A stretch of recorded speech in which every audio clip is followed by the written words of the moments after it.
Hello everyone, welcome back to our channel and today we are back again with a new video. So in this video, I will show you how can you easily fix the issue with floating keyboard on your mobile device. So without any delay, let's get into it. For that, firstly you can open any one of the application where you can see your floating keyboard. I will be opening the Note application. So as you can see, my keyboard is floating right now. So the very first method to fix it, you can actually move the keyboard and bring it to the bottom of your screen. And as you can see, it gets automatically adjusted.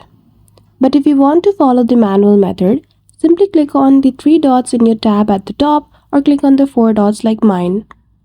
Then after you will be able to see the option of floating. Simply click on it and turn off. So that's it. That is how easily you can fix the issue with floating keyboard on your Android device. So I hope you found this video helpful.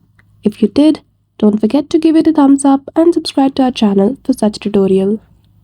Thank you for watching till the end.